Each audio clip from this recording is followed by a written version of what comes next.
Do you find yourself getting distracted every couple minutes? Do you find it hard to do your work with uninterrupted focus? If so, then keep on watching, because in today's video I'm going to share 14 tips, ways and hacks using which you can handle distractions while working.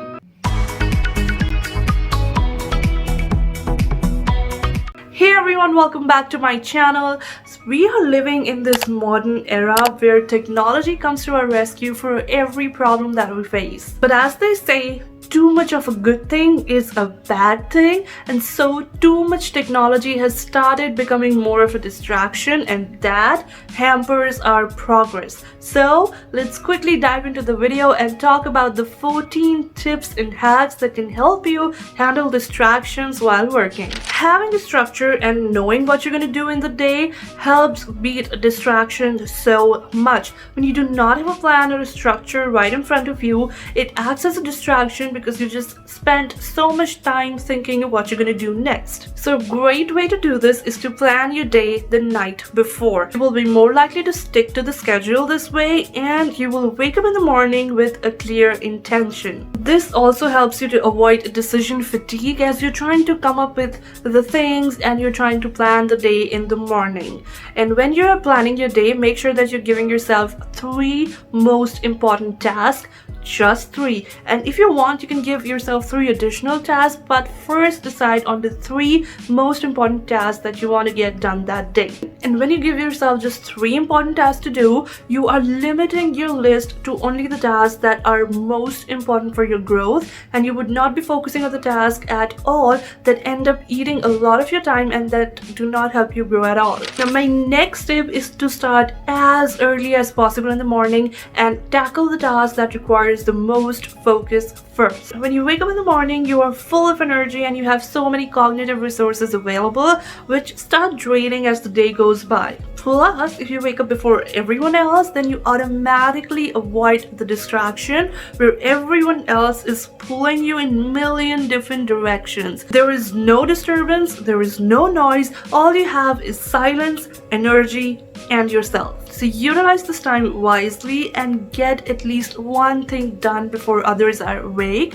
This way you will feel so much better that when others are just starting their day, you are already done with one of your most important tasks. Now when you do decide to wake up early in the morning before everyone else and tackle that one most important task, make sure that you do not start your day by checking your phone, and please wait until after you have completed that most important task. So when you start scrolling through your phone, the state of your brain changes depending upon what you are seeing on social media or in the news or in your emails. And so you lose control over how you're feeling and what you need to do. Your day basically gets hijacked by other people's highlight reel or by the news. So to avoid this, avoid using your phone first thing in the morning. And you can obviously use your phone once you have completed something. And if you feel that using your phone and social media has become more of an addiction for you, then make sure that you check out this video in which I help you break your social media addiction. Our brain associates different spaces with different activities. So your brain knows that the bed is for sleeping, and so when you sit on the bed or you go on the bed, you feel sleepy, and it knows that the couch is for watching TV. So as soon as you sit on the couch, your brain keeps telling you to turn the TV on. And to avoid these kind of distractions, make sure that you have a dedicated workspace so that when you sit on your work desk, your brain knows that it's time to work now. This tip is especially useful for people who work from home because they end up working in different spaces like the kitchen counter, the bed, the sofa, etc. By the way, you can check out this video for 20 tips on how you can work from home more productively and effectively. Once you dedicate a room or a corner of your room or a desk for your work, make sure that you declutter that space every day before you start working. The clutter on our desk has been linked with lower attention span and focus because our environment has a huge effect on the state of our mind. So if your work desk is cluttered, then you'll find your mind in a similar state as well. The internet is always on irrespective of whether or not we need it, and because the internet is on, we mindlessly go go on social media sites or check the news or check some YouTube videos, and these are all big time distractions. So what I like to do is I turn off the internet on my computer and on my phone if I do not need the internet, for example when I am editing videos. And we also have the tendency to open multiple tabs while we're working, which can also act as a big distraction. So avoid opening too many tabs at once, work with one tab and then move on to the next one. Obviously, always working with the internet off is not an option because sometimes we do need the internet while we're working, and when the internet is on, we are most likely to scroll through social media sites or watch YouTube videos. Like, YouTube videos are a big time distraction for me, and what has really helped me block this distraction is using website blockers. My favorite one is Forest, which blocks these social media sites or the distracting sites temporarily. And by the way, you can check out this video where I have shared a couple of more amazing website blockers that you can use. There is an absolutely amazing feature on Windows which helps me create a virtual dedicated workspace, and that is virtual desktops. So you can create multiple desktops on Windows, and so I have one desktop which is entirely dedicated to entertainment, where I can watch movies or series or YouTube videos, and there is another desktop which is totally work related, and so all the applications that are open in the other desktop are only work related, and that is it. And then there is a keyboard shortcut which makes navigating through these different virtual desktops so easy.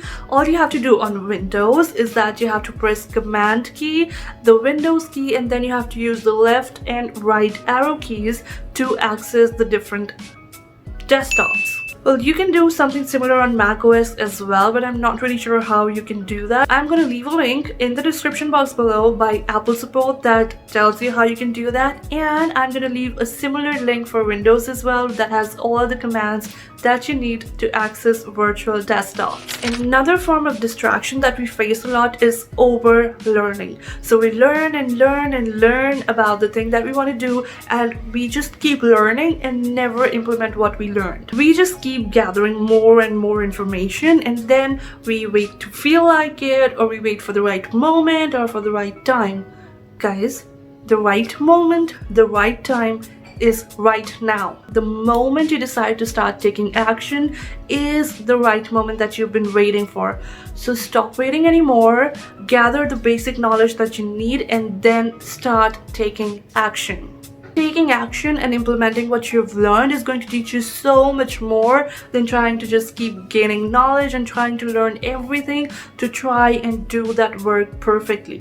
So again, start taking action. Now, because we have been getting distracted for quite some time now, we have basically weakened our attention span. So start training that focus muscle of yours just like you would train any other muscle of your body, and a great way to do that is meditation. Meditation is like that exercise that trains that focus muscles of your brain and makes it stronger and stronger. So start by meditating for like 3 to 4 days for like 5 minutes, and gradually increase that and start meditating for 7 days a week for at least 5 minutes. By the way, you can check out this video if you want to know more about how you can increase your attention span. Many times it happens that we start working and then we get in the flow and then we forget about everything else, and then we just keep working. After a couple of hours, our brain starts feeling so heavy and we just cannot focus on anything at all. So to avoid this kind of distraction where you work vigorously for a couple of hours and then you burn yourself out and you get mentally exhausted, and then you just cannot focus on anything else, to rectify this, start taking breaks. The best way to do focused work and then take breaks is to use the Pomodoro technique. You can check out this video if you want to know more in detail about this technique, but the simple concept is that you work for 25 minutes, do focused work, then you take a break for 5 minutes. When you have worked for 25 minutes 3 times, the 4th time you're going to take a longer break for about 15 to 20 minutes. This ensures that you're not only taking care of your mental health, but you're also taking care of your physical health. Well, speaking of good mental and physical health, it is of utmost importance that you start working on your lifestyle, because no matter how much you try to train your brain to focus better, it will not be able to do so if your body is not in a good shape. I'm not asking you to go and lose weight or gain weight, because your weight does not define your health. So don't get started on another fat diet. Just start focusing on being fit. By the way, make sure to check out this video if you feel that your mind is in a good shape but still you feel a little bit lazy or unmotivated to do work. Keep a paper and pen with you and note down everything, every task that comes to your mind while you're working. This way you're going to keep all those to-dos and tasks from hanging in there and distracting you. Otherwise, your brain is just going to keep reminding you of that to-do because it's afraid that it's going to forget about it, and so you would not be able to focus completely on the work that you're doing. So when you write it out on a piece of paper, your brain feels relieved that okay, the to-do or the task is written somewhere safe and I can go back to it later on. And now that your brain is relieved, it can focus completely on whatever task that you're doing. What I do is I use a whiteboard which my dad brought for me when I was a kid. It's in a pretty bad shape right now, like it has a number of scratches on it because of shifting different houses, but it serves the purpose of brain dumping and noting down any distracting thoughts that I have while I'm working. In today's day and age, it is very likely that most of us are going through a lot of stress, and this stress plays a major role in our inability to focus or to overcome distractions because we are so overwhelmed by all the stress that we are going through. If you are easily distracted, that it can mean that you're going through elevated stress, and it is called easily distracted anxiety. I'm going to leave a link in the description box below which tells more about this, but please treat it as information purpose only, and if you try to make any changes, please consult your doctor. Now, some of the symptoms of easily distracted anxiety includes you have difficulty concentrating and your mind keeps drifting away from what you're focusing on. You have more difficulty forming thoughts and staying on track than normal. Your thinking feels muddled and impaired. You feel like you're being foggy-headed. If you bring your stress under control, then you would be able to regain your focus and you would be able to overcome distractions more easily. So find ways in which you can relax your mind and body. Make sure that you're getting enough sleep. You can try some breathing exercises, meditation, and yoga as well. So far we have talked about ways in which you can avoid distractions, and while you are trying to avoid distractions, just remember that it takes time. So be patient and compassionate with yourself. If you like this video, I have a suspicion that you're gonna like these two as well, and make sure that you subscribe to my channel by pressing this button because I make videos on personal growth, productivity, and lifestyle. I will see you all pretty soon in the next video. Until then, keep loving, keep dreaming. This is Ruchika Srivastava signing off.